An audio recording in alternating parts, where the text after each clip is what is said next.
Jatan min lisani yafqahu qawli ya fattahu ya alim. Rabbi zidni ilman warzuqni fahman. Amin. Alhamdulillah, segala puji syukur kehadirat Allah Subhanahu wa taala kita panjatkan telah memberikan nikmatnya kepada kita semua di pagi hari ini di bulan Ramadan ya. Kita duduk bersama mengisi waktu Ramadan dengan kegiatan beribadah di waktu lain. Salawat serta salam kita panjatkan kepada junjungan kita Nabi Muhammad SAW yang telah menjadi utusan Allah, Nabi bagi kita semua di akhir sebagai umat Nabi Muhammad. Alhamdulillah. Bapak Ibu semuanya yang dirahmati Allah, terima kasih kehadirannya pagi ini bisa bersilaturahim mengisi kajian bedah kupas tuntas surat Al-Fatihah, ditinjau dari sisi tahsin dan tajwidnya, kemudian nanti antar kata, kemudian tafsirnya yang insya Allah akan dibawakan oleh Ustadz Ahmad Huseno. Sebelumnya saya perkenalkan, saya Muslih nama saya yang akan membahas acara ini. Saya murid Ustadz Huseno.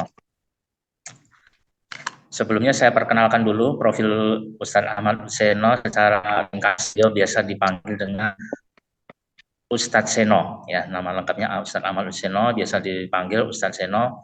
Beliau alumni dari Pondok Pesantren Gontor, kemudian beliau melanjutkan studinya di UIN Jogja, jurusan sastra Arab. Di pondok mempelajari bahasa Arab intensif, kemudian lebih mendalami lagi ketika kuliah di UIN Jogja. Beliau sudah menulis buku 4 ya, buku mengenai terjemah bahasa Arab, terjemah Al-Quran bahasa Arab. Beliau menemukan metode namanya Al-Huda. Metode Al-Huda itu bimbingan praktis ya, belajar untuk bisa mempelajari bahasa Arab, khususnya untuk menerjemahkan Al-Quran, sehingga kita sebagai umat Islam bisa lebih meningkatkan kualitas bacaan Quran kita, tidak sekedar cuma membacanya tapi juga bisa memahaminya. Dan ini beliau sudah mulai dari tahun 2003 mengajarkan metode Al-Huda ini, terjemah Al-Quran dari tahun 2003 sampai sekarang, berarti udah 20 tahun ya, 21 tahun lebih, Masya Allah. Beliau sering kajian di banyak kajian offline, pengajian offline di Jakarta, Jabodetabek, dan beliau juga sudah menerbitkan buku, sudah jadi buku, metodenya beliau, metode Al-Huda. Ada kurang lebih mungkin kalau nggak salah 4 buku, ada buku 4 atau 5 buku ya. Buku yang pertama judulnya 60 hari bisa menerjemahkan Al-Quran, metode Al-Huda. Kemudian dilanjut buku keduanya 60 hari bisa menguasai kata Al-Quran dengan metode Al-Huda. Kemudian ada metode 3-in-1 ya, metode 3-in-1 itu mulai dari menerjemahkan, kemudian menafsirkan seluruh ayat Al-Quran. Itu juga ada 2 buku. Di bukunya bisa didapatkan banyak, bisa Bapak Ibu dapatkan di Gramedia, toko buku online maupun offline ya. Kalau di Shopee atau Tokopedia diketik metode Al-Huda, nah itu banyak buku karya beliau yang keluar, alhamdulillah. Nah, pagi ini kita secara khusus akan menimba ilmu dari Pak Ustadz Ahmad Huseno. Temanya kupas tuntas surat Al-Fatihah dari sisi bacaan, tajwid, kemudian terjemahan perkatanya, kemudian tafsirnya. Oh ya, sebelumnya mau memperkenalkan juga Ustadz Ahmad Huseno. Selain pelatihan selain kajian offline yang sudah banyak beliau lakukan dan menerbitkan buku, saat ini beliau juga membawakan pelatihannya melalui pengajiannya melalui online. Bisa Bapak Ibu cek nanti di pahamquran.com. Jadi bisa memberikan kesempatan lebih luas lagi kepada seluruh masyarakat. Waktu untuk bertemunya kalau di buku cuma dibaca ya, tidak interaktif, tapi dengan untuk mengatasi keterbatasannya tidak bisa bertemu, beliau kasih kesempatan bisa di website pahamquran.com. Nanti bisa. Baik, Bapak Ibu, tidak panjang lebar, begitu tadi perkenalan dari saya atas profil Ustadz Amrul Seno. Untuk berikutnya, persilakan kepada Ustadz Seno untuk membawakan materinya. Bismillahirrahmanirrahim. Silakan Pak Ustadz. Bismillahirrahmanirrahim. Assalamualaikum warahmatullahi wabarakatuh. Waalaikumsalam warahmatullahi wabarakatuh. Alhamdulillah wa syukurillah wassalatu wassalamu ala rasulillah wa ala alihi wa sahbihi wa mawalah amma ba'du. Alhamdulillah, puji dan syukur kita panjatkan kepada Allah Subhanahu wa ta'ala atas segala limpahan nikmat dan karunia-Nya kepada kita, khususnya pada pagi hari ini di dalam suasana Ramadan. Kita masih diberikan kesehatan, bisa menjalankan ibadah di bulan Ramadan ini, ibadah puasa dan ibadah-ibadah yang lainnya. Pada kesempatan pagi hari ini, kita adakan kajian di bulan Ramadan. Kalau ini pindah situ nggak bisa. Mengupas surat Al-Fatihah atau surah Al-Fatihah. Hari ini hari Ahad 17 Maret 2024. Pembahasan yang kita kaji pada surat Al-Fatihah ini tentang bacaan, tajwid dan tahsinnya, kemudian menerjemahkan perkata dengan metode 3-in-1, lalu kita membahas tafsirnya. Bersama saya Ustadz Ahmad Huseno selaku pengasuh pahamquran.com dan juga kursus bahasa Arab online, terjemah Al-Quran dan metode 3-in-1. Terima kasih kami ucapkan kepada Bu Rita selaku host pada kajian pagi hari ini, dan juga kepada Ustadz Musli yang telah membuka kajian pada pagi hari ini. Juga kepada Bapak Ibu sekalian, kami ucapkan terima kasih sudah ikut bergabung. Mudah-mudahan kajian kita pada pagi hari ini membawa manfaat, memberikan manfaat untuk kita semua. Ya.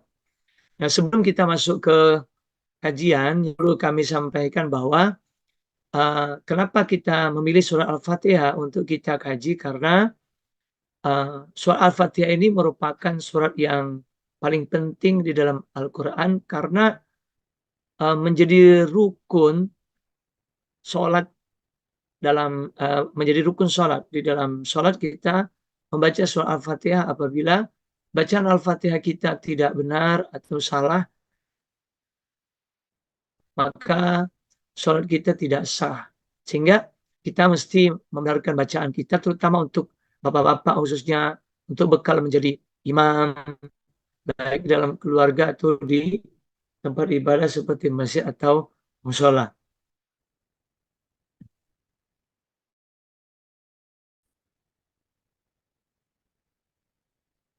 Nah, kemudian kita sekarang masuk kupas surah Al-Fatihah ayat 1 sampai 7. Yang kita kupas pertama adalah dari segi bacaannya ya. Nah, memang yang menjadi ayat pertama dari surah Al-Fatihah adalah, tetapi sebelum masuk ke surat Al-Fatihah biasanya kita awali dengan ta'awudz atau a'udzubillahi minasyaitonirrajim. Baiklah, kita mulai kajian kita dengan membahas bacaan ya dari surah Al-Fatihah. Pertama dari ta'awudz, A'udzu billahi minasyaitonir rajim. Nah, ta'awudz ini yang perlu kita perhatikan adalah bacaan penyebutan huruf A dan Ain. A'udzu, A-nya itu hamzah, kemudian sesudah Ain. Kadang-kadang saya perhatikan membaca ta'awudz a'udzu antara A dan Ain, hamzah dan Ain, kadang-kadang sama, a'udzu. Nah, itu perlu kita perhatikan perbedaannya antara A dan hamzah dan Ain. A'udzu. A-nya di pangkal, Ain-nya di dalam. A'udzu. Zal. Zal juga perlu kita perhatikan. Huruf zal, zal bukan zai. Misalnya a'udzu, bukan zai, tapi zal. A'udzu billahi. Nah, sebelum kata Allah, lafzul jalalah harokatnya kasroh, maka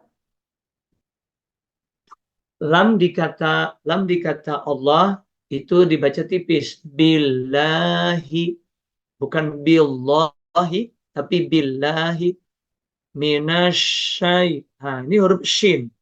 Minasyaitonirrajim. Nirrajim.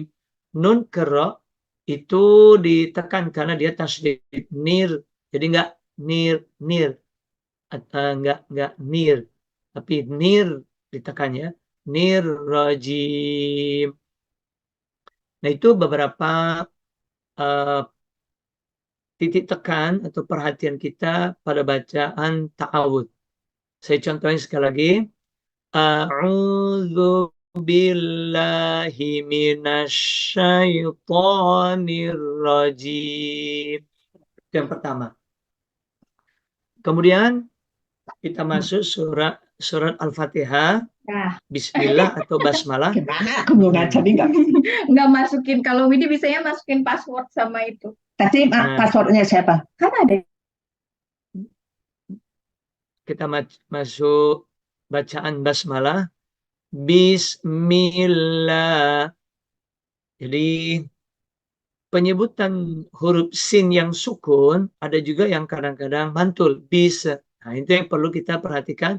Jangan sampai mantul, betul-betul dimatikan. Bismillah. Sebelum kata Allah kasroh juga. Seperti billahi tadi. Maka lamnya dibaca tipis. Bismillah. Nah, ra yang tasdid, huruf ha sebelumnya pada kata Allah langsung masuk ke ra, hir, dan ditekan maksudnya. Jadi enggak hir, tapi hirrah. Nah, lalu nyebut huruf ra jangan sampai bergetar. Misalnya hir seperti a'udzubillah tadi. A'udzu billahi minasyaitonir nir. Jadi jangan sampai nir. Karena kalau bergetar jadi huruf ro-nya banyak.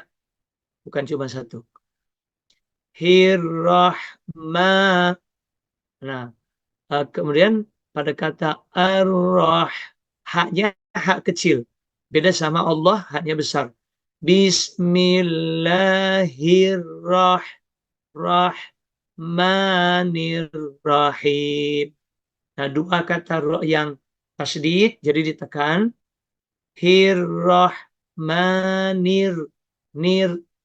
Rahim. Ditekan tapi jangan sampai bergetar.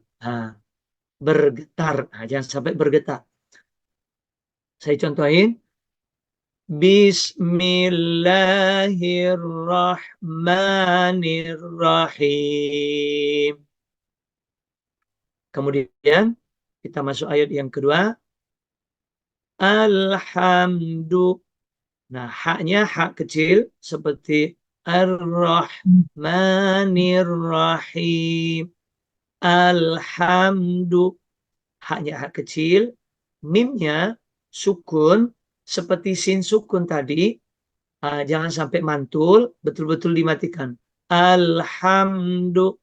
Jadi enggak alhamdu. Ada yang begitu bacanya. Jadi betul-betul dimatikan. Alhamdu lillahi. Sebelum kata Allah kasrah, seperti ta'awud tadi, basmalah. Sebelum kata Allah atau lafzul jalalah kasrah, maka lamnya dibaca tipis. Lillahi rob bil. Roknya fathah, jadi rok tebal atau tafkhim. Rob bil, lam sukun, juga jangan sampai mantul. Rob bil, jadi enggak rob bil. Kadang-kadang ada yang baca seperti itu, seperti di awal ayat 2 tadi, jangan sampai mantul. Alhamdulillahi Rabbil nah, ain seperti ta'awud tadi, a'udzu, agak masuk ke dalam di kerongkongan. Rabbil alamin. Kadang-kadang ada yang baca Rabbil alamin, kurang dalam, kurang masuk. Rabbil alamin. Kemudian ayat yang ketiga, roh tasdid, rahmanir rahim. Jadi seperti ayat pertama tadi, ar-rah ditekan tapi jangan sampai bergetar. Ar-rahmanir rahim. Kemudian ayat yang keempat, panjang 2 harokat, maliki yaumiddin. Ini biasanya kebanyakan udah betul bacaannya, karena insya Allah yang ayat 4 ini tidak terlalu susah untuk dibaca. Maliki yaumiddin. Kemudian ayat yang kelima, ini banyak juga yang masih keliru bacanya. Iyyaka, ya-nya tasdid, ditekan, tapi tidak panjang. Iya, jadi enggak iya, tapi i ditekan. Iya, ya-nya panjang 2 harokat. Iyyaka ain masuk ke dalam. Na'budu wa iyyaka. Dari du ke wa itu pendek, jangan sampai terjeda.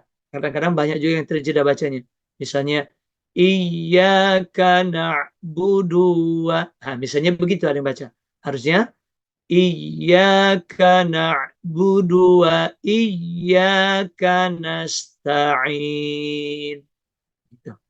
Jadi untuk ayat yang kelima ini seringkali banyak kesalahan pada huruf ya yang tasdid, kurang tekan, harusnya ditekan.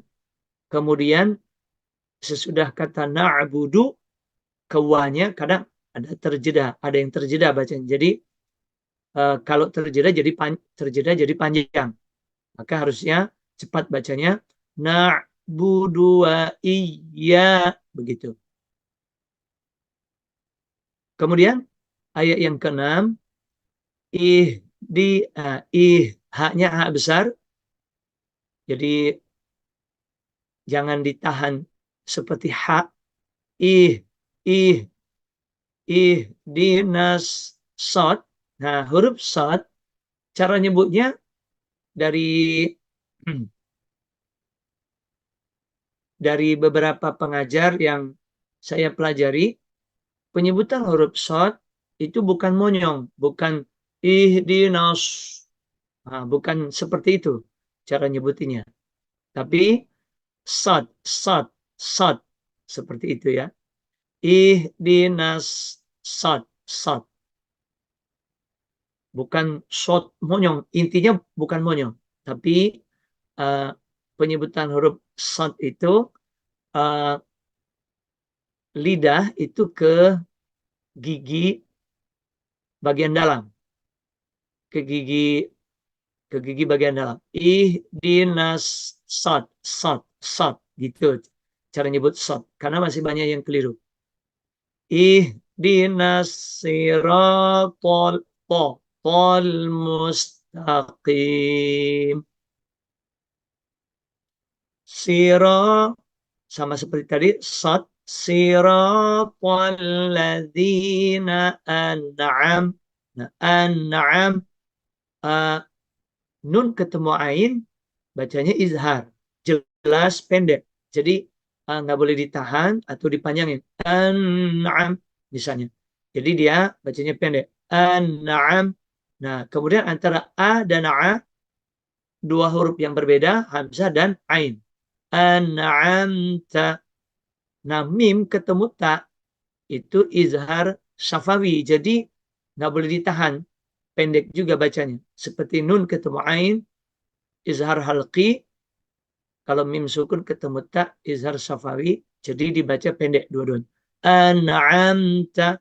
Jadi enggak an'amta atau an'amta. Jadi dibaca pendek dua-duanya. An'amta alaihim. Kemudian ghairil. Nah, ro-nya tipis. Ghairil. Jadi enggak ditebalkan. Ghairil. Beda sama siroto. Siroto. Ro. Kalau dia tebal naik. Ro. Ro. Kalau dia bawah atau kasroh tarqiq. Tipis. Ghairil. Ril. Ghairil maghdubi. Nah, huruf dot. Huruf dot. Ada yang bacanya maghdubi. Kayak dal. Nah, itu beda. Jadi kalau huruf dot itu penyebutannya lidah mengembang memenuhi rongga mulut. Maghdubi alaihim walad. Lanya langsung masuk ke dot. Walad do. Panjangnya 6 harokat. Mad lazim, mustaqal, kalimi. Dol. Nah, do-nya panjang 6 harokat, langsung masuk ke lam. Tasdid di lamnya. Jadi enggak dolin, tapi dol. Nah, masuk ke lam. Dolin. Gitu. Nah, sekarang saya contohin cara baca dari awal, dari ta'awud ya. Nanti salah satu bisa coba praktek. Mana yang nanti ada yang masih keliru kita perbaiki. A'udzu billahi minasy syaithanir rajim. Bismillahirrahmanirrahim. Alhamdulillahi rabbil alamin. Ar-Rahmanir Rahim. Maliki yaumiddin. Iyyaka na'budu wa iyyaka nasta'in. Ihdinas siratal mustaqim. Siratal ladzina an'amta 'alaihim ghairil maghdubi 'alaihim. Kalau nggak nyampe satu ayat, boleh di alaihim berhenti. Nah, kalau udah berhenti di alaihim, diulangi. Kalian belum sampai ujung ayat atau belum sampai tanda berhenti. Diulanginya dari ghairi. Ghairil maghdubi alaihim waladdallin. Begitu. Kalau kuat satu ayat, satu ayat. Bagaimana kalau berhentinya di misalnya Siratal ladzina an'amta alaihim. Nah, memang ada di Quran tanda berhenti. Kalau kita perhatikan tanda berhenti di alaihim itu lam alif. Jadi artinya justru kalau ada lam alif nggak boleh berhenti. Nah, kalau berhenti boleh, tapi harus diulangi. Misalnya siratal ladzina an'amta alaihim. Maka kalau berhenti di alaihim nggak boleh langsung terus. Secara hukumnya itu lam alif nggak boleh berhenti. Kalau berhenti diulangi. Misalnya diulangi dari alaihim boleh atau dari an'amta. An'amta alaihim ghairil maghdubi alaihim. Kecuali berhenti di ghairil maghdubi alaihim. Ulangnya dari ghairi. Begitu. Nah, kalau nafasnya kuat, bisa langsung satu ayat sampai waladhdallin. Saya contohin ya. Siratal ladzina an'amta alaihim ghairil maghdubi alaihim waladhdallin. Nah, jadi bisa satu ayat pilihan untuk berhenti, bisa juga ghairil maghdubi alaihim, kalau berhenti di situ diulangi dari ghairi. Kalau berhentinya di alaihim karena tandanya lam alif itu diulangi, nggak boleh langsung diterusin secara hukum bacaan seperti itu. Nah, itu kita mengupas bagaimana cara membaca surah Al-Fatihah. Ya, ini cara bacaan seperti itu untuk standar ya. Artinya kalau memang Bapak Ibu mau mendalami lebih detail, bisa juga belajar lagi kepada yang lebih ahli lagi, yang sudah misalnya punya sanad, silakan, itu lebih baik lagi. Kalau saya ngajarnya untuk yang umum atau tingkat pemula dari segi bacaan. Bacaan seperti itu insya Allah udah cukup untuk modal menjadi imam gitu, atau untuk bacaan sendiri. Nah, mungkin sebelum kita lanjut, ada yang mau nyoba membaca surah Al-Fatihah sehingga saya bisa mengetahui apakah bacaannya sudah bagus, sudah sesuai dengan kaidah tajwid, atau masih perlu ada perbaikan.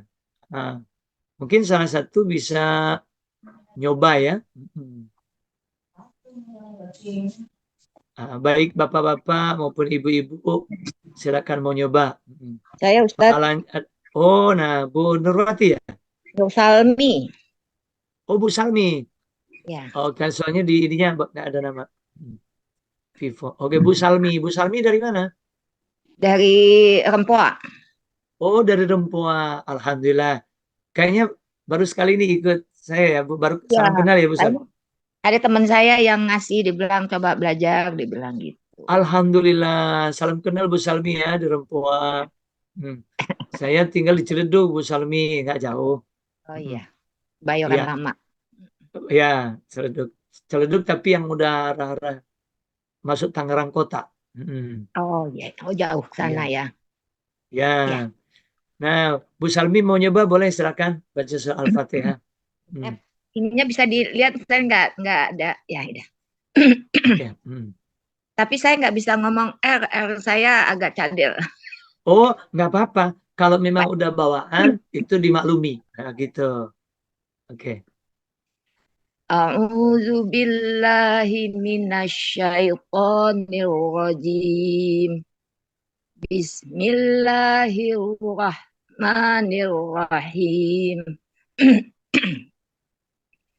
Alhamdulillahi rabbil alamin.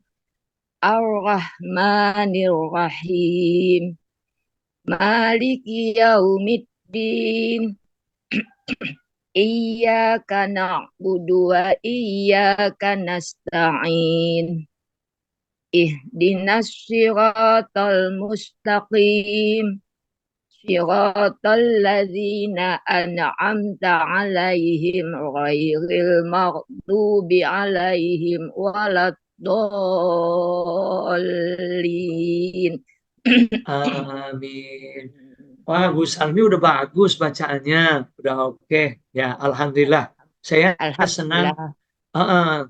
Jadi tujuan kami mengadakan apa kajian seperti ini untuk mengetahui siapa di antara kita yang bacaannya mungkin masih belum pas, kami perbaiki. Walaupun kami juga terus belajar ya sama Ustaz Musli, kami juga di masjid tempat kami tinggal, kami juga masih belajar lagi gitu sama Ustadz.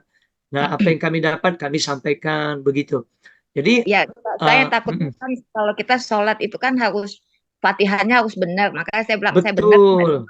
Nah, betul, dengan senang hati alhamdulillah Kalau Bu udah Salmi. Bu udah Salmi nggak udah benar ya udah bagus alhamdulillah bacaannya. gitu. Ya. Alhamdulillah. Nah, jadi memang tujuan kami seperti itu. Kalau udah bagus, alhamdulillah. Artinya tugas kami untuk nyampein udah udah lepas gitu. Tugas kami udah Iya, lepas. ya. Kecuali bagi yang Juga misalnya nggak apa-apa. bacaannya belum benar. Fatihah Karena saya sholatnya diterima, takut salah gitu. betul. Karena kami merasa bahwa kalau ada yang belum lancar bacanya, khususnya Al-Fatihah, kami rasanya punya utang gitu untuk nyampein, gitu untuk ngajarin. Makasih. Ya, oke. Nah, kemudian ya, jadi Bu Salmi jadi perwakilan dari Bapak Ibu yang lain. Insya Allah Bapak Ibu yang lain bacaan Al-Fatihahnya Insya Allah udah pada lancar ya. Mudah-mudahan.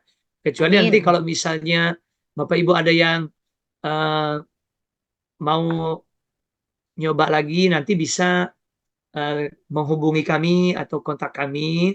Hmm, Nanti nanti kami kasih nomor WA kami supaya kalau misalnya ada hal-hal yang mau ditanyakan khususnya dari bacaan, boleh nanti menghubungi kami. Nah, Kasih. kemudian setelah kita membahas surah Al-Fatihah dari segi bacaan, kita masuk ke pemahaman atau kita belajar terjemahan sama juga tafsir dari surah Al-Fatihah. Tujuannya mudah-mudahan kalau kita mengerti, tahu atau paham kandungan dari surah Al-Fatihah, membuat kita jadi lebih khusyuk lagi dalam sholat. Karena uh, pemahaman kita terhadap bacaan yang kita baca, insya Allah akan menunjang kita dalam khusyuk dalam sholat. Begitu.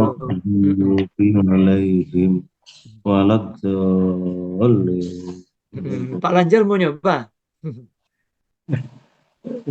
Iya, Tan. Ya. Ya, Pak Lanjar mau nyoba? Boleh, silakan. Ya, boleh, Tan. Coba. Bismillahirrahmanirrahim. Alhamdulillahi rabbil alamin. Ar-Rahmanir-Rahim. Maliki yaumiddin. Iyyaka na'budu wa iyyaka nasta'in. Ihdinas siratal mustaqim. Siratal ladzina an'amta 'alaihim khairil maghdubi 'alaihim waladdallin. Amin. Ustadz yang tadi yang lam tuh ngalaihim itu kalau terus kan nggak gimana? Oh iya, yang ayat terakhir tadi ya. Kalau berhenti Ya. di an'amta alaihim, secara teorinya harusnya diulangi. Jadi atau hukum tajwidnya karena ada lam alif. Siratal ladzina an'amta alaihim. Misalnya berhenti di situ. Diulangi misalnya dari an'amta alaihim misalnya. Tapi kalau berhentinya di ghairil maghdubi alaihim. Nah, ulanginya dari ghairi. Jadi kalau berhenti di an'amta alaihim, nah itu karena ada lam alif, kalau berhenti di tanda lam alif nggak boleh diterusin gitu bacanya, tapi diulangi gitu secara hukum tajwid.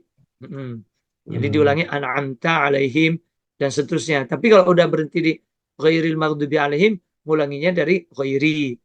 Jadi begitu juga kalau berhenti di ghairil maghdubi alaihim, berhenti, diulangi, jangan langsung diterusin waladdallin. Karena karena belum berhenti di tempat berhenti atau di akhir ayat begitu.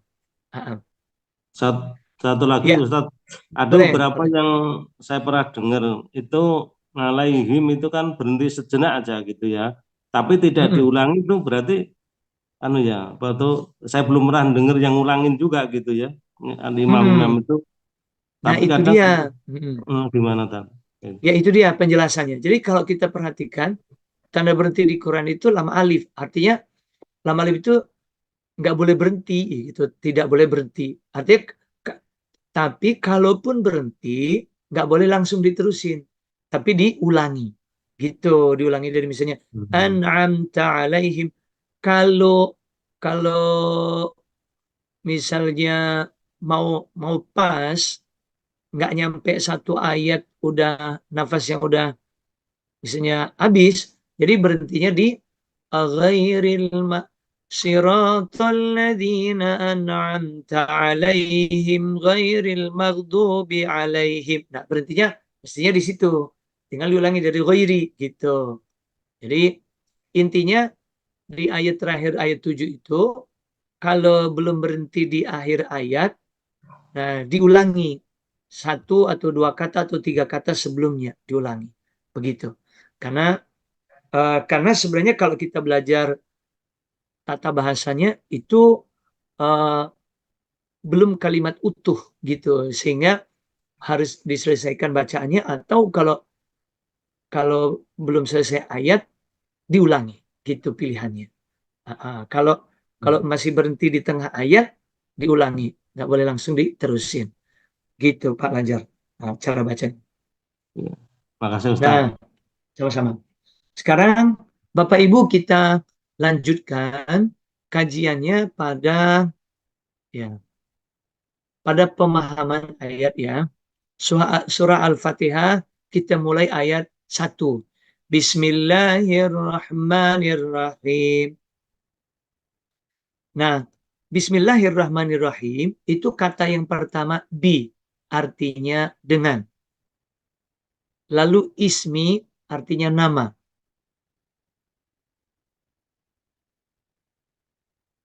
Kemudian Allahi, Allah.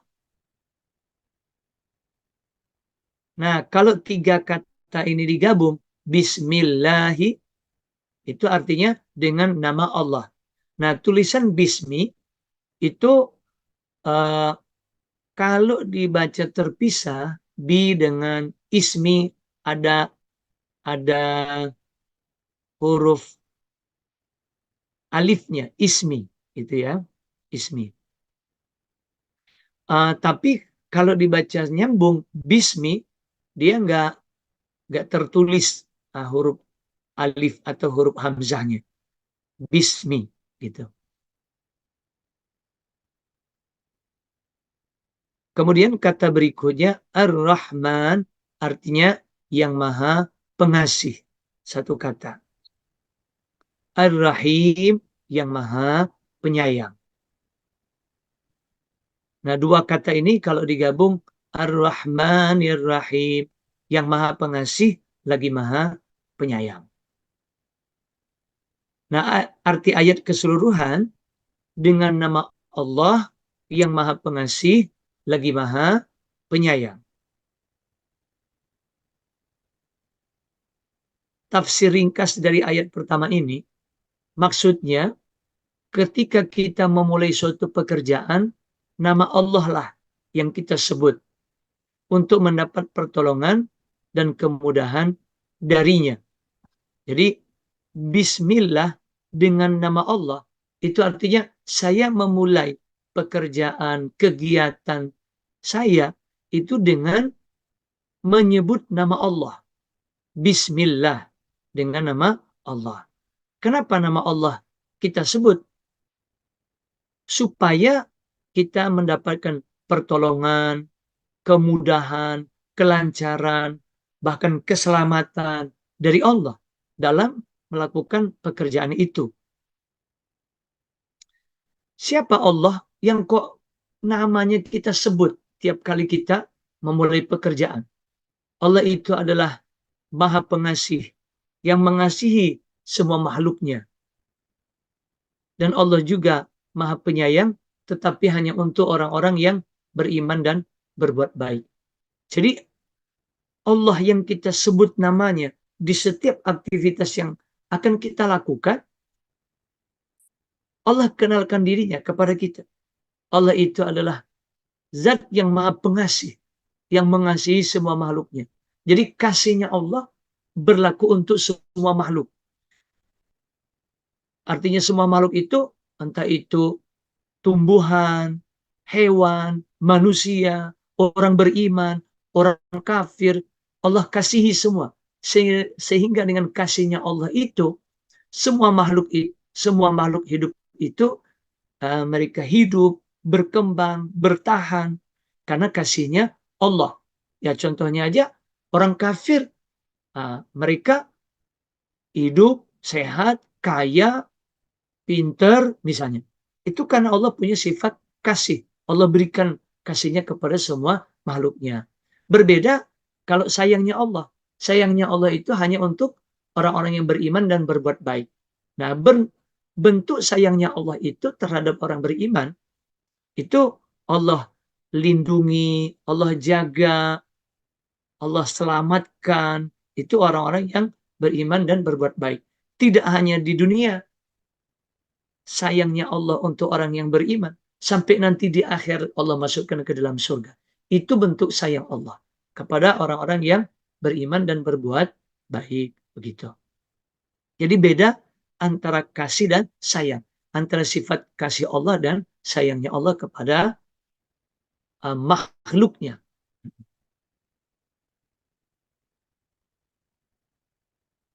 Nah, kemudian kita masuk ayat yang kedua. Alhamdulillahi Rabbil Alamin. Alhamdu segala puji. Kalau asli artinya alhamdu itu pujian. Cuman kata yang berawalan alif lam seperti alhamdu juga bermakna mencakup keseluruhan. Walaupun dia tunggal atau satu. Alhamdu maka diartikan segala puji. Li bagi. Nanti saya perbaiki ini, saya tulis. Li bagi. Kemudian Allahi Allah. Kalau digabung, alhamdulillahi segala puji bagi Allah. Kata lillahi itu sudah gabungan dua kata. Li-nya bagi, Allahi Allah. Jadi kalau digabung alhamdulillahi segala puji bagi Allah. Rabbi Tuhan, al-alamin semesta alam. Dua kata digabung, Rabbil alamin, Tuhan semesta alam. Nah, arti keseluruhan dari ayat, segala puji bagi Allah, Tuhan semesta alam. Nah, tafsir ringkas ayat ini, segala puji bagi Allah maksudnya, segala macam bentuk pujian hanya patut diberikan kepada Allah. Cuman Allah yang pantas untuk dipuji. Maksudnya begitu. Alhamdulillah. Segala pujian hanya pantas diberikan, dialamatkan kepada Allah. Siapa Allah? Kok hebat benar? Segala macam pujian hanya diberikan kepada Allah, hanya patut diberikan kepada Allah. Siapa Allah? Allah adalah Tuhan semesta alam. Rabbil alamin. Nah, kata Rob yang artinya Tuhan mengandung makna Tuhan yang memiliki dan mengatur segala urusan. Rob itu bukan hanya artinya Tuhan semata, tapi Tuhan yang memiliki, Tuhan yang mengatur segala urusan.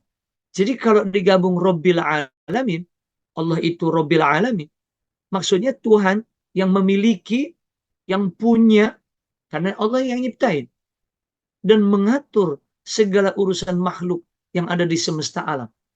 Baik alam nyata seperti kita manusia, maupun alam gaib beserta isinya. Baik manusia, jin, dan malaikat. Bukan cuma yang kelihatan seperti kita, Allah atur kehidupannya. Manusia yang udah miliaran. Tapi juga Allah atur kehidupan jin. Kehidupan jin seperti kita juga. Cuman mereka di alam goib, nggak kelihatan. Dan juga malaikat. Jadi betapa hebatnya Allah itu. Sudah Allah yang nyiptain semesta alam ini, Allah yang bikin, Allah juga yang ngatur segala urusan yang ada di semesta alam. Masya Allah. Jadi kalau kita pahami bahwa Allah itu Rob yang memiliki, yang mengatur semesta alam ini, maka memang hanya Allah yang pantas untuk dipuji dengan segala ya kemahakuasaannya, termasuk kuasa untuk mengatur segala urusan makhluk yang ada di semesta alam. Nah, nama Allah disebut atau kita sebut ketika memulai pekerjaan. Bismillahirrahmanirrahim. Misalnya kita mau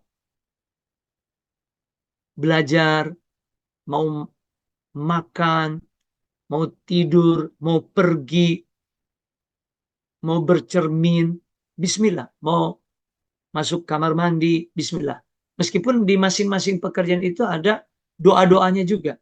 Tapi minimal-minimal kita baca Bismillahirrahmanirrahim. Syukur-syukur kita baca doa di setiap aktivitas yang kita lakukan sesuai dengan doanya masing-masing. Itu.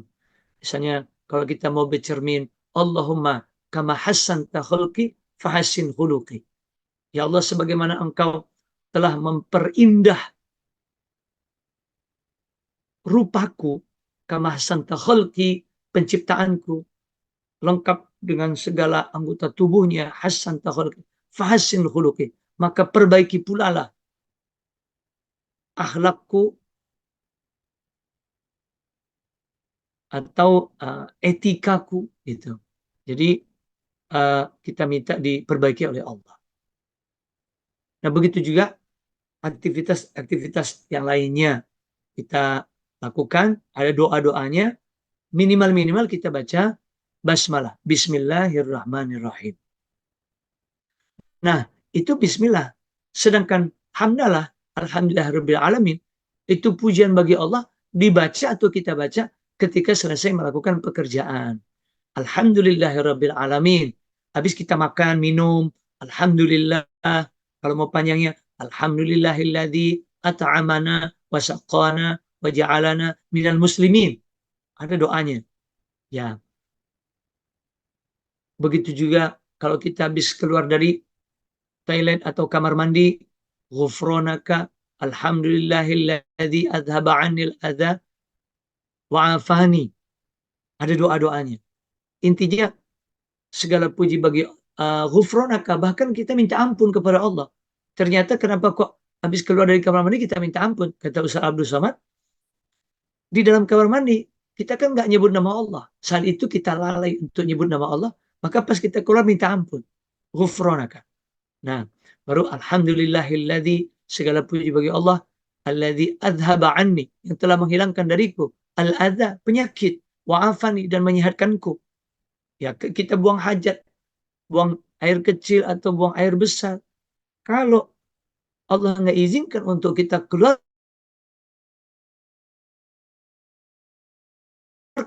bisa jadi penyakit. Nah, ketika itu jadi sehat. Nah, kadang-kadang kita lupa untuk memuji Allah karena sudah memberikan kesehatan kepada kita, memberikan kemudahan, kelancaran, begitu.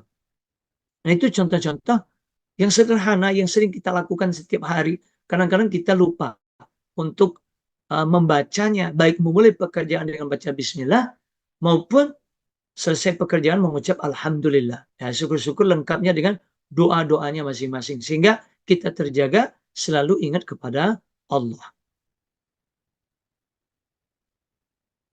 Nah, kemudian surah Al-Fatihah yang ayat yang ketiga, Ar-Rahmanir Rahim. Ar-Rahman yang Maha Pengasih, seperti di ayat pertama tadi. Ar-Rahim yang Maha Penyayang. Ar-Rahmanir Rahim yang Maha Pengasih lagi Maha Penyayang. Arti keseluruhannya, yang maha pengasih lagi maha penyayang. Pengulangan keterangan sifat Allah, baik pengasih maupun penyayang, bertujuan untuk penguatan atau penekanan. Jadi kenapa kok diulangi? Di ayat pertama sudah Allah sebutkan Bismillahirrahmanirrahim. Kenapa di ayat yang ketiga diulangi lagi? Nah, pengulangan itu tujuannya untuk penguatan atau penekanan. Kalau dalam bahasanya litaukid atau litakid, untuk menguatin. Artinya sifat pengasih dan penyayang Allah lebih menonjol ketimbang sifat murka atau marahnya. Beda sama orang. Kebanyakan gampang emosian, dikit-dikit marah misalnya, kepentingan terganggu atau urusannya tertunda, dia marah, emosi, gitu. Atau tersinggung, marah, emosi. Nah, kalau Allah sifat pengasih dan penyayangnya itu lebih menonjol. Allah kalau nggak terpaksa banget, hambanya nggak keterlaluan, itu Allah nggak timpakan hukuman atau nggak kasih azab, enggak. Karena Allah lebih menonjol sifat kasih dan sayangnya kepada makhluk atau hamba-hambanya. Begitu. Nah, inilah kata Profesor Quraisyab yang perlu kita tiru dari sifat Allah.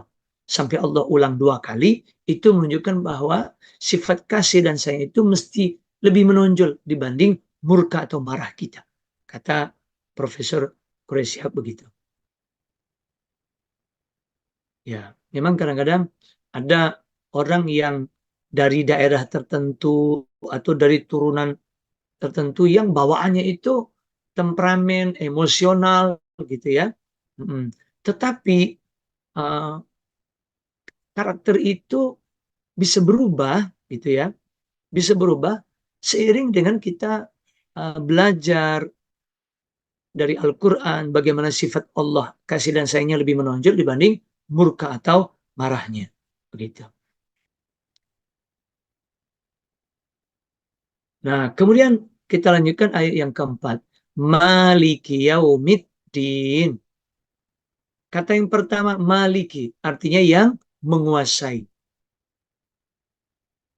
Yaumi, hari, ad-din, pembalasan. Kadang ad-din diartikan agama, tapi bisa juga artinya pembalasan, menyesuaikan konteks kalimatnya.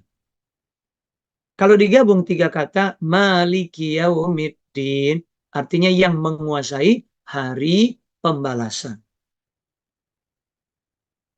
Arti keseluruhan dari ayat 4 ini, yang menguasai hari pembalasan. Nah, tafsir ringkas dari ayat keempat ini, Allah juga penguasa hari pembalasan atau kiamat. Jadi, selain Allah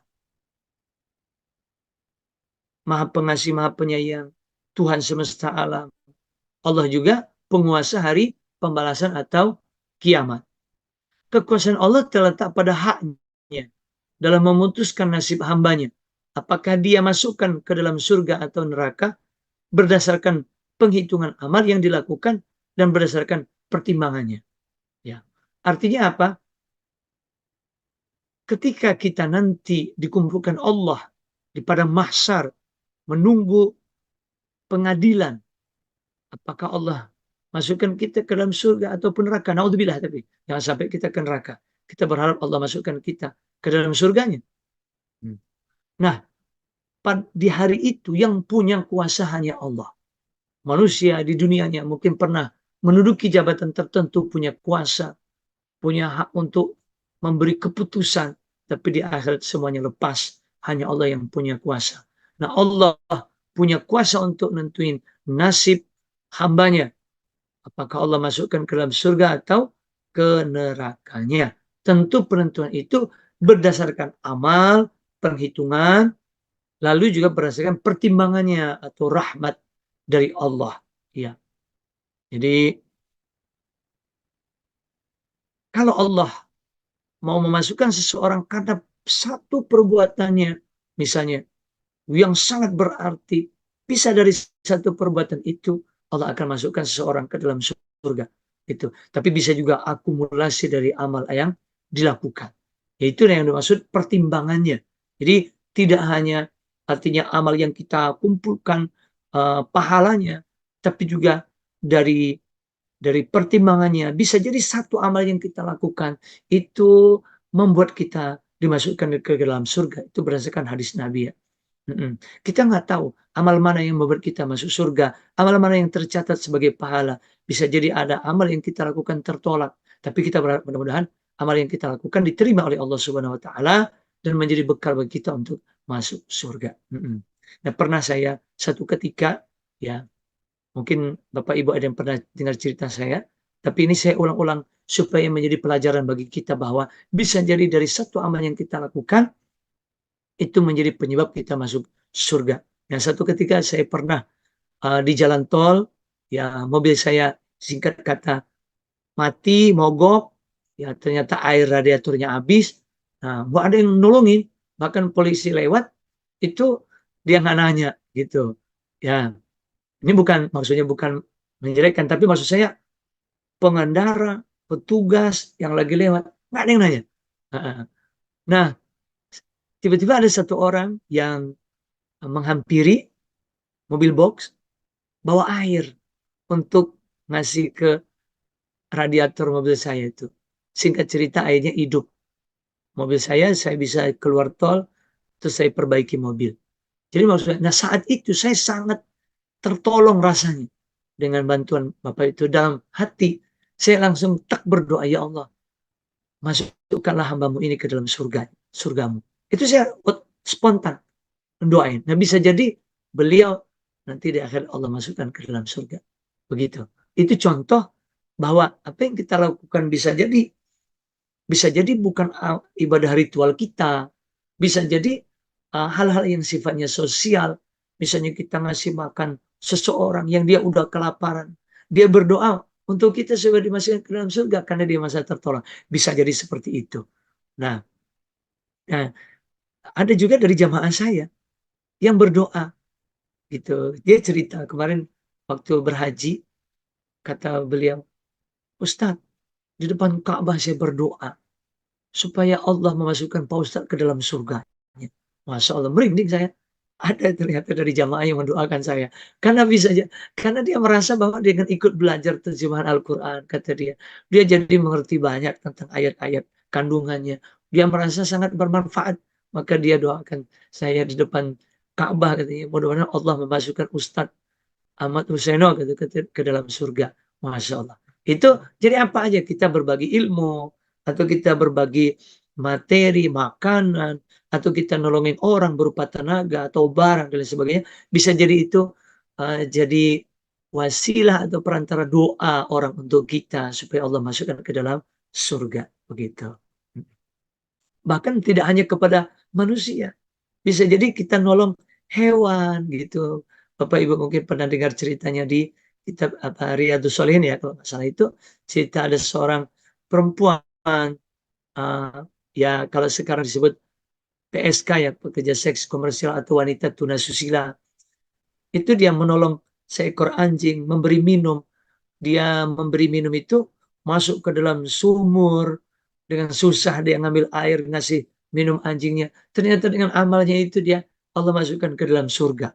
Artinya amalan yang kita lakukan itu tidak hanya ibadah ritual, tapi bisa juga memberikan manfaat atau pertolongan kepada manusia atau kepada makhluk Allah yang lain. Bisa jadi itu menjadi penyebab kita dimasukkan dalam surga oleh Allah Subhanahu Wa Taala. Begitu. Kemudian ayat yang kelima, Iyyaka na'budu wa iyyaka nasta'in. Iyyaka, hanya kepadamu. Ini satu kata. Iyyaka, hanya kepadamu. Cuman yang betul-betul menunjukkan mu-nya itu ka. Tetapi kadangkala ka itu didului iya. Tapi bukan berarti ini dua kata, bukan. Ini tetap satu kata. Iyyaka, hanya kepadamu. Na'budu, kami menyembah. Dalam bahasa Arab ada kata yang sudah mengandung pelaku seperti na'budu, kami menyembah. Nah, yang menunjukkan kaminya itu huruf nun di awal kata. Jadi dalam bahasa Arab ada kata yang sudah mengandung pelaku di dalamnya. Kalau digabung dua kata, iyyaka na'budu, hanya kepadamu kami menyembah. Kemudian wa dan iyyaka seperti tadi, hanya kepadamu nasta'inu kami mohon pertolongan. Seperti na'budu tadi, kata nasta'in pun mengandung pelaku kami, cirinya nun di awal kata. Na'budu nun, nasta'in nun. Itu mengandung pelaku kami. Kalau tiga kata kita gabung, wa iyyaka nasta'in, artinya dan hanya kepadamu kami mohon pertolongan. Nah, arti keseluruhan ayat ini, hanya kepadamu kami menyembah dan hanya kepadamu kami mohon pertolongan. Tafsirnya, setelah Allah memperkenalkan dirinya kepada hambanya kita-kita ini, bahwa dia adalah Maha Pengasih lagi Maha Penyayang, seperti di ayat pertama, Ar-Rahmanir Rahim. Allah juga Tuhan semesta alam, Rabbil Alamin. Di ayat yang kedua. Di ayat yang ketiga diulang lagi, Ar-Rahmanir Rahim, Maha Pengasih lagi Maha Penyayang. Dan ayat yang keempat, Maliki Yaumiddin, penguasa hari pembalasan. Allah kenalan. Allah kenalkan dirinya kepada kita hamba-hambanya. Maka ketika Allah sudah kenalkan dirinya kepada kita, kita hambanya diajarkan untuk bersikap. Bagaimana sikap kita? Sikap kita adalah menyembahnya. Karena dialah. Ya. Karena dia yang memang pantas untuk disembah. Kepantasan Allah disembah karena Allah udah mengenalkan dirinya kepada kita. Ar-Rahmanir Rahim, Rabbil Alamin, Ar-Rahmanir Rahim, Maliki Yaumiddin. Nah, karena hanya Allah yang pantas disembah, maka kita sebagai hambanya menyembah Allah. Jadi apa alasannya kita menyembah Allah? Ya karena memang Allah pantas untuk disembah. Karena dia Ar-Rahmanir Rahim, Rabbil Alamin, Ar-Rahmanir Rahim, Maliki Yaumiddin. Nah, baru kemudian setelah kita menyembahnya, artinya menyembah itu kita beribadah kepada Allah.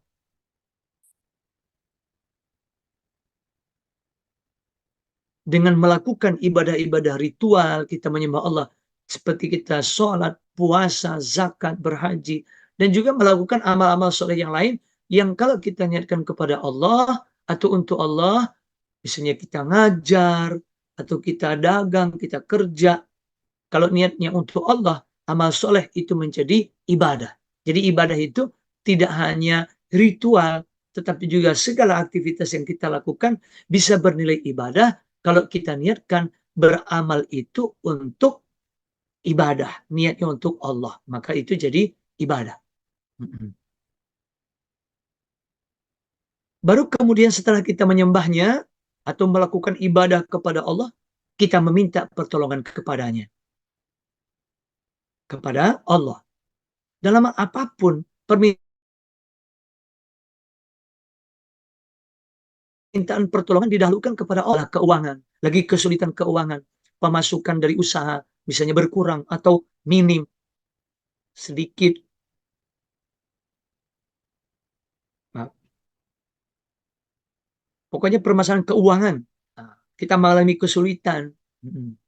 Saya pernah dulu tuh, ya, mengalami masa-masa sulit dalam bidang keuangan, ya. Tetapi karena yakin bahwa Allah akan menolong, maka saya berdoa kepada Allah. Nah, kalau masalah keuangan, biasanya Allah kasih jalan keluar. Selain kita minta kepada Allah dikasih jalan keluar supaya dapat rezeki, juga kita banyak bersedekah. Itu jadi pintu Allah melapangkan rezeki. Ya. Kemudian masalah kesehatan. Namanya kita hidup kayak kendaraan, dipakai lama-lama ada yang aus bautnya atau ada yang kendor dan lain sebagainya. Namanya dipakai. Gitu juga tubuh kita, makan ini, makan itu, kurang gerak, nah kurang olahraga, ya istirahat nggak teratur misalnya, membuat kesehatan kita jadi terganggu. Tapi itu merupakan ujian dari Allah Nah, kita minta kepada Allah supaya kesehatan kita yang terganggu juga kepada Allah. Kita minta dulu kepada Allah. Jadi masalah keuangan, kesehatan, ini yang paling sering kita banyak yang mengeluhkan. Nah, tentu juga masalah-masalah yang lainnya. Ya, lama, nggak dapat jodoh, misalnya ada diri kita dulu, atau keluarga kita, anak-anak, misalnya. Kita serahkan kepada Allah, berdoa, minta kepada Allah. Kalau masih jauh didekatkan, kalau dekat dijadiin, kalau itu yang terbaik. Begitu. Jadi intinya setelah kita beribadah, menyembah Allah, baru kita minta kepada Allah. Jangan terbalik, kata bapak saya gitu. Ya, almarhum bapak saya selalu menyampaikan begitu, jangan terbalik. Jangan kita minta, jangan kita belum beribadah, belum menyembah, belum taat kepada Allah, tahu-tahu kita udah minta. Gitu. Jadi kita menyembah dulu, beribadah dulu, taat dulu kepada Allah, baru kita minta. Gitu. Nah, sekarang kita lanjutkan ayat yang ke-6. Ihdinas siratal mustaqim. Ihdi artinya tunjukilah, guide gitu ya. Arahin, bimbing, berilah petunjuk. Itu ihdi. Nah, kami. Jadi ihdina itu udah dua kata. Tulisannya deketan. As-sirata jalan. Al-mustaqim yang lurus. Kalau digabung empat kata ini, ihdinas siratal mustaqim, tunjukilah kami jalan yang lurus. Arti keseluruhannya, tunjukilah kami jalan yang lurus. Tafsir ringkas dari ayat ini, ayat yang ke-6. Namun, meskipun banyak hal yang kita minta kepada Allah, tadi masalah keuangan, masalah kesehatan, tetapi yang paling utama kita minta adalah jalan yang lurus, yaitu jalan hidup yang benar.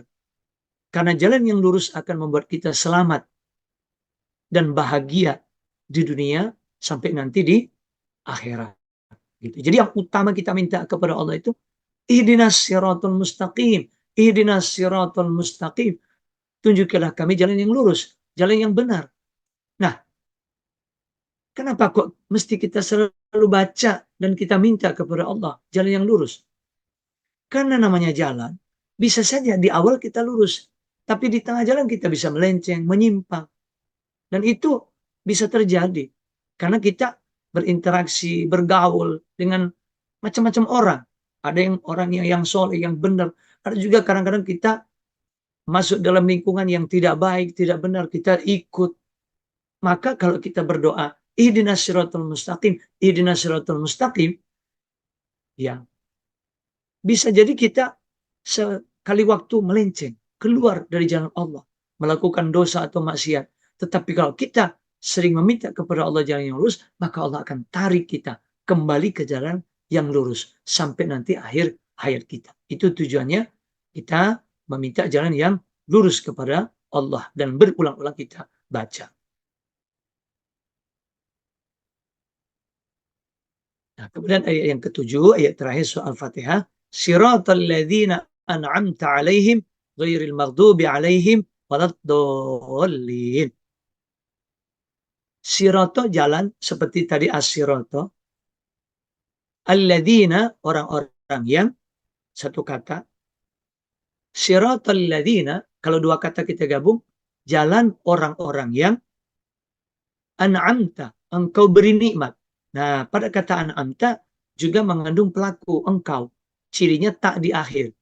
Jadi ciri pelaku pada kata dalam bahasa Arab ada yang di depan, cirinya seperti tadi na'budu, nasta'in.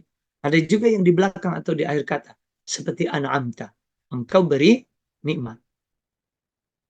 Alaihim itu dua kata. Yang pertamanya ala, atas. Him, mereka.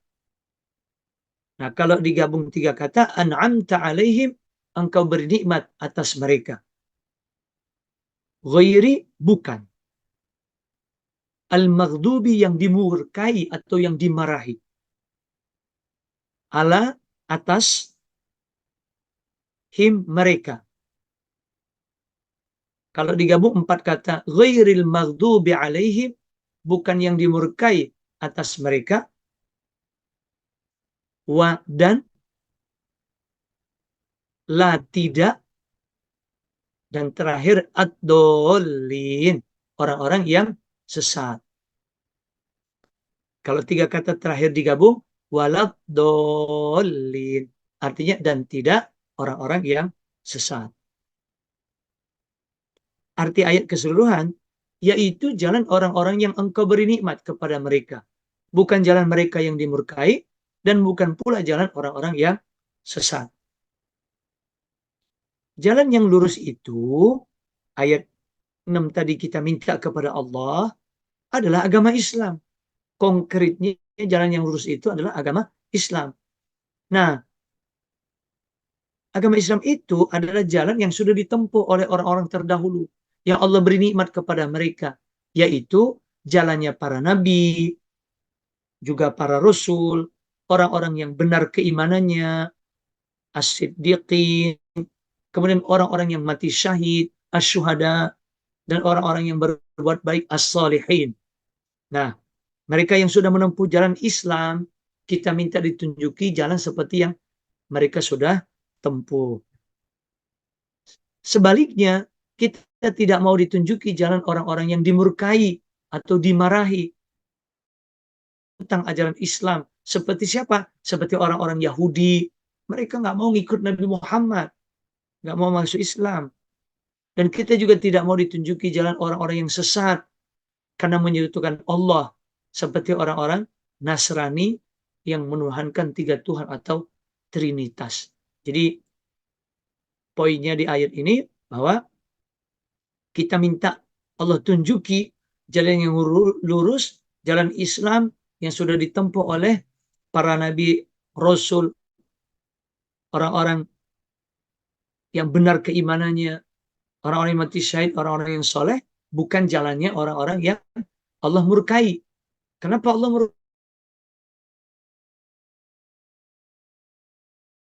murkai? Seperti orang Yahudi, karena nggak mau masuk Islam Allah. Begitu juga kita tidak mau ditunjuki jalan orang-orang yang sesat menyimpang dari jalan yang lurus karena menyekutukan Allah, seperti orang-orang Nasrani.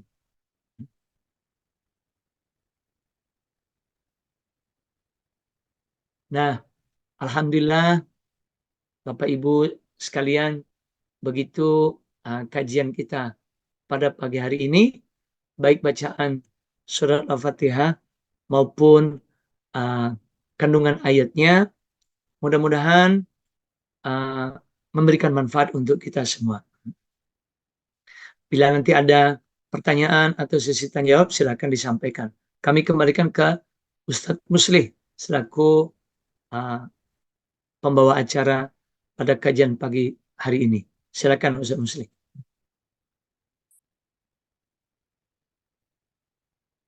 Baik, alhamdulillah. Terima kasih Pak Ustadz Ahmad Huseno atas kajiannya pagi ini. Semoga bisa menambahkan wawasan, tambah ilmu kepada kita semua dan mendapat pahala kebaikan buat kita semua, khususnya buat Pak Ustadz Huseno. Amin. Bapak-bapak, ibu-ibu, jika ada yang bertanya, boleh silakan langsung kepada Pak Ustadz. Bisa bertanya lewat suara maupun lewat chat. Ya, silakan Bapak Ibu, kalau misalnya ada pertanyaan tentang bacaan soal Fatihah ataupun kandungan dari ayatnya, sehingga dengan kita membacanya dengan benar, kemudian juga memahami kandungan dari ayat-ayat dalam soal Fatihah, ya, membuat kita jadi lebih meresapi lagi khusyuk dalam sholat khususnya. Ya Ustadz mau nanya. Oh ya, Bu Gini, silakan Bu Gini. Silakan. Ya. Alhamdulillah. Assalamualaikum warahmatullahi wabarakatuh. Waalaikumsalam warahmatullahi wabarakatuh, Bu Gini. Ini siaran ini nggak bisa diulang ya Ustadz? Nah, direkam sama Bu Rita selaku host. Nanti saya tanyakan ke beliau kalau misalnya bisa ulang, nanti saya tanyakan ke beliau. Oh, saya kira ini. Ini yang mau saya tanyakan Ustadz ayat ketiga ya Ustadz ya. Ayat ketiga, baik Bu. Mungkin menyimpang dikit. Ar-Rahmanir-Rahim itu kan ayat mengulang yang di atas ya. Iya, ayat pertama. Sedikit menyimpang ini. Terus ini Nggak apa-apa. kedudukannya sebagai taukidun atau sebagai apa kalau seandainya mengirob? Oh iya. Nah, Nah, betul. Jadi kalau dia mengirob itu ya karena dia pengulangan dari Ar-Rahmanir Rahim, maka disebut ya taukid gitu ya. oh ya ya. Jadi Oke. bukan mudhof ilaihnya ya, tapi karena pengulangan taukidin. Satu lagi Iya, Ustadz, siap. ayat keempat. Ayat keempat. Maliki itu kan di depan itu kan kasroh. Saya sok begini bicara ayat yang seperti ini saya sok bingung. Jadi Iya, nggak apa-apa. Maliki ini karena kasroh dan di depan itu kedudukannya apa Ustadz? Oke. Nah, biasanya kan kalau di awal domah ya maliku. Nah, kalau dia di awal tapi dia kasroh, berarti dia ngikut sebelumnya. Ngikut sebelumnya. Sebelumnya berarti ngikut Ya, jadi Ar-Rahmani. kalau ngikut. Ya ya. Ngikut. Jadi ini apa namanya? Begini. Jadi soal Fatihah ini untuk ayat 1, 2, 3, dan 4 ayat 1 dia sendiri kalimatnya. Ya. Kalau yang ayat yang Alhamdulillahirabbil alamin Ar-Rahmanir Rahim Maliki Yaumiddin itu nyambung satu kalimat. 3 ayat itu. Karena nyambung berarti Maliki ini kedudukannya apa? Ya, kedudukannya itu kan di Alhamdulillah segala puji bagi Allah Rabbil Alamin, Tuhan semesta alam. Robbinya itu kan jadi badal. Nah, Maliki ini jadi kalau dia ngikut Robbi, dia atof karena dia menjelaskan kata Robbi juga. Gitu. Oh, iya gitu. iya. Jadi Maliki ini ikut Robbi menjelaskan kata Allah. Oh iya. Satu lagi ya Ustadz ya, maaf ya. Ya. Iyaka tadi Ustadz bilang nggak dipisah. Iya. Bukannya iya, kanya kan K itu engkau. Ya. Kalau iyaka, berarti iyaka itu diirob jadi satu, apa iyanya sendiri? Iyaka jadi satu. Harfu apa ya Ustadz? Iyaka ini lupa aku. Ya, iyaka itu jadi tetap domir tetap domir, cuman dia domirnya domir munfasil karena dia terpisah. Oh, kan dia, jadi kalau K aja dia domir mutasil. Mutasil. Kalau iyaka jadi dia domir munfasil. Misal. Domir munfasil terus. Cuman domir munfasil mabniun alal fathati fi mahali nasbin maf'ulun bi dari na'budunya.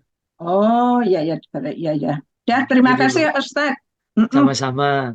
Pertanyaan gini udah tinggi. Bukan, ya. Kan karena ngulang dulu mengirob kan nggak dari Al-Fatihah Ustaz, langsung ke Al-Kafi. Iya. Makasih Ustaz, maaf yang sama-sama lain. Bu, makasih udah nanya. Nah, sekedar info aja kepada Bapak Ibu sekalian yang gabung pagi ini.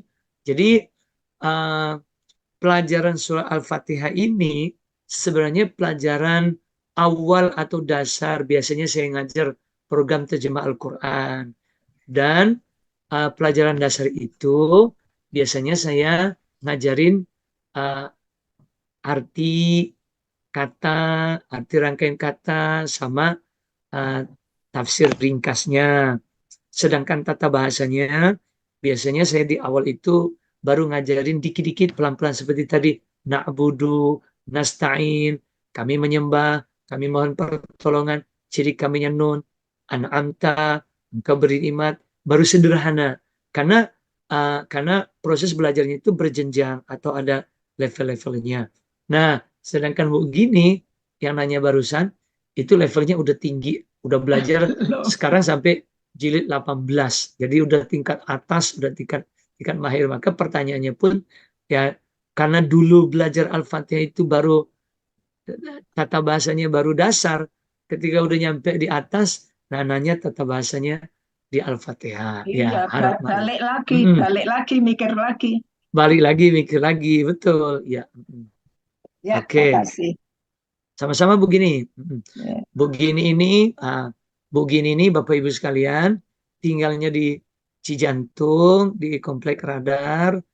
Selain beliau masih terus belajar, sudah sampai surat apa begini? An-Nur ya? Apa kemarin? Udah juz 18. Terus selain beliau belajar juga udah ngajar tetangga, ya teman-teman dekat, ya alhamdulillah. Jadi hasil dari belajar itu bisa ngajar, alhamdulillah. Itu sekilas info pada Bapak Ibu. Yang di chat ada Ustaz Musli. Oh, izin lab Ya, duluan. Ustaz. Di Jazakallah. chat ada pertanyaan dari Pak Bapak Rodian. Diksus. Oh, Hikmahnya atau surat bagaimana Pak Ustaz surat Al-Fatihah? Bisa. Yang dimaksud hikmahnya atau ruh surat. Oke. Ya. Pak Bagio itu ada mengacungkan tangan. Oh ya, Pak Bagio. Sebentar. Ada pertanyaan tadi, hikmah dari surah Al-Fatihah. Itu hikmahnya adalah bahwa kita sebagai hamba Allah itu perlu mengenal Tuhan ya sebagai pencipta kita, sebagai pemelihara kita, seperti yang tadi Allah kenalkan dirinya. Hikmahnya. Jadi biar manusia, kita khususnya sebagai manusia itu tidak salah sesembahan. Karena banyak orang yang merasa sudah menyembah Tuhan tapi ternyata salah Tuhannya, bukan Tuhan yang sebenarnya, yaitu Allah. Nah, jadi pertama hikmahnya seperti itu, kita mengenal Tuhan, lalu setelah kita mengenal Tuhan, apa sikap kita sebagai hamba? Kita menyembah, beribadah kepada Allah. Dan juga selain kita beribadah, kita minta dibimbing, diarahkan ke jalan yang lurus. Nah, insya Allah dengan Allah arahkan kita ke jalan yang lurus, kita akan selamat dan bahagia dunia akhirat. Itu kurang lebih hikmah poin dari 7 ayat itu. Jadi pertama, kita mengenali Allah. 2, kita sebagai hambanya beribadah. Ketika kita minta, ditunjuki jalan yang lurus. Begitu. Pak Bagio mau nanya, silakan.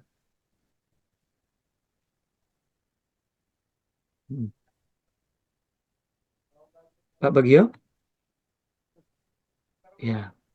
Oh iya, saya menyapa juga, ada yang gabung, ada ya Ustaz. Sebentar Pak Ugi, saya sapa dulu ya sebagian yang udah gabung. Tadi yang Galaksi ini belum tahu saya. Bu Eliska ada, Bu Zulfa Sajida. Kayaknya baru kenal Bu Zulfa ya. Maaf kalau saya salah. Pak Yusuf Almandili, Bu Meli udah ikut belajar. Samsung, Bu Titi, admin, Bu Lucy, terima kasih. Faza, Tirafi, kemudian ada beberapa yang belum kenal. Kemudian Pak Bahrum, Dimsus, belum kenal saya. Pak Iqbal, Alamuddin lagi di Aceh. Pak Iqbal ya? Siap Pak Ustadz, ini lagi di Aceh atau lagi di Pandeglang? Lagi di Aceh nih, lagi kerja. Kebetulan Masya lagi libur Allah. Ustaz. Terima kasih Om Iqbal udah gabung ya. Siap Ustadz. Mohon maaf kalau ada kekurangan dalam penyampaian ya. Siap Ustadz, sama-sama belajar itu Ustadz. Ya, sama-sama belajar. Mudah-mudahan nanti Om Iqbal bisa ngajarin juga di Aceh, ngajarin Al-Fatihah, insya Allah ya. Mm-mm. Amin. Terima kasih nih Ustadz pencerahannya, Masya Allah. Iya, mm-mm. Alhamdulillah. Mm-mm. Kemudian juga ada Bu Yuslimar, mm-mm. Pak Rasdinal, mm-mm. Pak Rizky ya, Pak Rizky kemarin baru beli buku ya, Alhamdulillah bisa ikut gabung. Bu Nurwati, kemudian ada Ita, mm-mm. Ya, nah, silakan bagi Bapak Ibu yang mau menyampaikan pertanyaan. Pak Bagio mau bertanya tadi? Ya Ustaz, Hmm. Assalamualaikum Ustaz. Waalaikumsalam warahmatullahi Ya, wabarakatuh, Pak Bagio. terima kasih atas waktu yang diberikan untuk bertanya. Sama-sama Pak. Hmm. Eh, Sebelum saya bertanya Ustaz, kalau Iya. tadi Ustaz cerita soal bagaimana apa namanya surat Al-Fatihah ini berguna juga ketika kita mau berdoa atau apa gitu ya, dan Mm-mm. Ustadz pernah Betul. mendapatkan pertolongan di suatu jalan gitu ya. Mm-mm. Eh, Ternyata saya juga pernah mengalami hal yang sama Ustadz. Oh gitu ya. Mm-mm. Jadi udah lama sekali sih. Saya Mm-mm. waktu itu kan eh, mau mudik ceritanya, Mm-mm. mampunya beli mobil tua gitu kan. Waktu Iya, itu iya. beli mobil tua, saya nggak tahu kondisinya seperti apa ya. Pokoknya baru beli mobil dan baru juga belajar setir mobil, langsung dibawa aja pulang Mm-mm. ke Jawa Timur. Mm-mm. Nah, setiap kali mobil itu berhenti, itu susah dijalankan lagi Starter. tuh. Di starter Oh lagi iya, susah, iya. sampai didorong-dorong. Nah, saya juga nggak Mm-mm. ngerti, kan namanya Mm-mm. juga baru beli mobil kan, Iya. belum tahu Di- masalah mobil. Kalau nggak salah itu dinamo ampernya kalau nggak salah itu. Nah, itu ceritanya. Jadi kalau tahu gitu, saya tahunya doa waktu itu ya baru doa Al-Fatihah gitu. Mm-mm. Jadi terus saya solusinya, setiap kali saya berhenti mau starter itu saya Mm. baca dulu surat Al-Fatihah minimal 3 kali. Dan Mm-mm. ternyata itu jalan Ustaz. Masya Allah. Sampai itu Baik. ya berkali-kali, yang namanya pulang dari Bandung ke Malang dan balik lagi kan sering berhenti. Mm-mm. Nah, setiap kali berhenti saya mau starter lagi itu baca surat Al-Fatihah 3 kali. Dan Mm. alhamdulillah itu mobil bisa jalan Ustaz. Masya Allah. Ini Saya nggak tahu pengalaman. problemnya apa, Eh, sebelumnya nggak tahu, namanya juga baru beli mobil loh. iya. Mm-mm. Nah, nah, singkat cerita, sampai di Mm. rumah, begitu sampai di depan rumah, Mm. masuk garasi pun sudah nggak bisa mobil itu. Nah, Ya karena memang ya taunya ada kemudian. kenalan. Intinya gitu ya. Setelah Ada kenalan. setelah tahu, saya tanya sana tak sini, "Wih, itu akinya berarti rusak," gitu bilang gitu kan. Saya baru tahu Akhirnya. gitu. Dan Mm-mm. dan ada yang lebih ini lagi, ternyata Mm-mm. mobil saya itu ulinya habis. Ulinya habis. Ulinya Wah. habis. Iya. Tapi dalam keadaan uli habis itu bisa sampai di Bandung gitu. Ya Iya. karena itu Wah. setiap kali berhenti, nah bahkan pernah ini udah deket di Sumedang situ hujan deras. Kalau hujan Mm. deras nggak bisa jalan. Iya. Berhenti kan, Mm. berhenti, ya mobil dingin pasti kan, lebih susah Mm. lagi. Saya di situ baca surat Al-Fatihah 7 kali. 7 kali. Jalan juga mobil itu. Ya, Masya Ya, Allah. ya Ini itu sampai luar cerita biasa ya. Mm. besok paginya begitu Mm. tadi nggak bisa masuk garasi, dicek ternyata bukan hanya akinya yang Mm. ini, tapi ulinya pun habis. Ternyata Ulinya pun mobil itu habis. ulinya bocor gitu. Nah, itu Hmm. Ustadz ini. Ini bocor. Ya ini sedikit cerita aja tentang Iya. ya dulu saya waktu itu memang ya baru harus surat Al-Fatihah lah ya tahunya untuk doa itu. Iya, iya, iya. Ya. Alhamdulillah. Jadi, nah ini pengalaman yang betul-betul pengalaman nyata ya, Pak Bagio, betapa keutamaan atau fadilah dari surah Al-Fatihah itu ya begitu begitu banyak ya. Kalau kita mengalami kesulitan, kesusahan, kita baca Al-Fatihah, insya Allah menjadi pembuka jalan atau menjadi jalan bagi kita mendapatkan solusi gitu. Makanya nggak heran di kalangan kita yang suka ngaji ya, ketika dikit-dikit kita baca Fatihah, Al-Fatihah, Al-Fatihah, Al-Fatihah. Memang ya begitu Pak Bagio sendiri ngalami ya, keutamanya seperti itu. Ya, terima kasih ceritanya Pak Bagio, mudah-mudahan menginspirasi kita semua. Ya, kita sering-sering membaca surah Al-Fatihah dalam berbagai urusan yang kita hadapi. Dengan itu mudah-mudahan Allah kasih kemudahan, kelancaran atau solusi dari berbagai persoalan yang kita hadapi. Nah, udah ada yang chat, ada. Terima kasih Pak Ustadz, saya di Bandung. Tapi belum tahu Pak siapa atau Ibu siapa ya. Kemudian juga ada baru bergabung Pak Ahmad Ridwan di Palembang. Terima kasih Pak Ahmad Ridwan. Semoga bermanfaat apa yang kami sampaikan. Nah, silakan Bapak Ibu, mungkin masih ada yang bertanya. Oh Pak Barum lab duluan, silakan. Oke. Bapak Ibu sekalian, kalau nggak ada lagi yang bertanya, kita akhiri sampai di sini dulu. Terima kasih atas perhatiannya. Sekali lagi semoga apa yang kami sampaikan bermanfaat. Mohon maaf bila ada kekurangannya.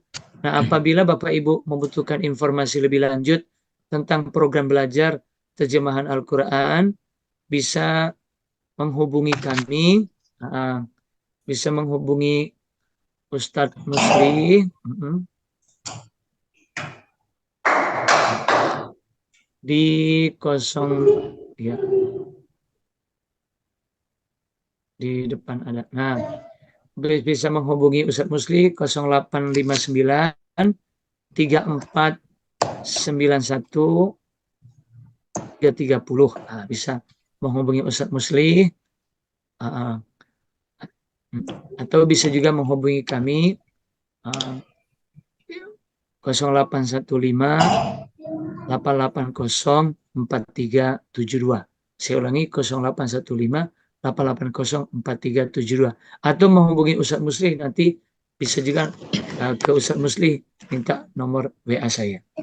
Terima kasih Bapak Ibu sekali lagi. Mohon maaf apabila ada kesalahan kekurangan. Mudah-mudahan bermanfaat. Kita akhiri dengan baca doa kafaratul majlis.